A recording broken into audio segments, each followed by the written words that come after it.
Hello বন্ধুরা, সম্পূর্ণার হেসেলে আপনাদের স্বাগতম।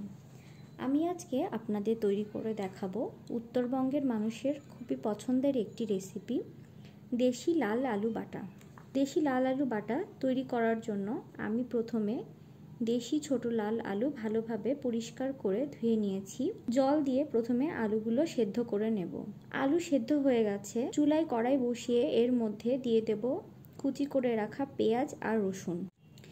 দিয়ে দেব 2টা কাঁচামরিচ আর 2টা শুকনো মরিচ, একটু ভেজে নেব। এখন দিয়ে দেব সেদ্ধ করে রাখা আলু, দিয়ে দেব স্বাদমতো লবণ আর দেব হলুদ গুঁড়ো। এখন সময় নিয়ে সবকিছু খুব ভালোভাবে ভেজে নেব। হালকা পোড়া পোড়া করে এটাকে ভেজে নিতে হবে। এখন আলুগুলো বেটে নেব। আমি পাটায় বেটে নিয়েছি, আপনারা চাইলে এটাকে মিক্সিতেও বেটে নিতে পারেন, তবে পাটায় বাটলে স্বাদটা খুবই ভালো হয়। বাটা হয়ে গেছে, এখন এর মধ্যে দিয়ে দেব সরিষার তেল। সরিষার তেল দিয়ে হাতের সাহায্যে খুব ভালো মতো এটাকে মেখে নেব। বাস তৈরি হয়ে গেল দেশি লাল আলু বাটা।